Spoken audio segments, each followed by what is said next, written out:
What's up, guys? Welcome back. Today we're going to be doing a variation on the Negroni. All right, it's going to be called the Cardinale, so let's just get into it. First thing we're going to need is 30 mils of a dry gin, and then we'll do 30 mils of a dry vermouth.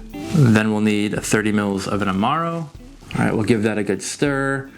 Whip out our rocks glass with a rock in it, pour it in there, and we will garnish it off with an orange peel. All right, and that is all it is, guys. As you can see, it's basically just a Negroni, but we're swapping out the sweet vermouth for a dry vermouth, okay? So because we swapped out the sweet vermouth for a dry vermouth, what we're actually gonna be getting flavor-wise is a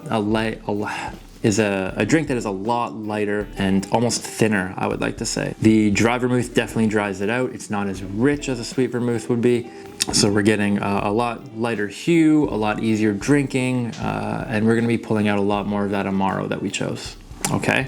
As for the drink itself, this is a 1950s era variation on the classic Negroni. It was actually created by Giovanni Raimondo at Hotel Excelsior in Rome in the 1950s. The rumor, it was actually originally made with a Riesling instead of a dry vermouth, but nowadays we just use a dry vermouth. Why did we switch? I have no idea. I can't find any history on that. If you guys do know, if you have any sources for that, please let me know. I'd love to know.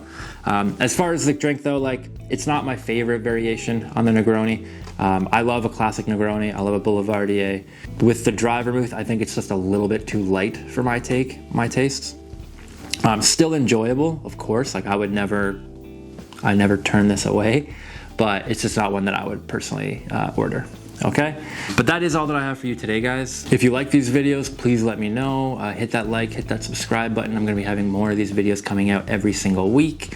All right, but until then, keep stirring, guys. Cheers.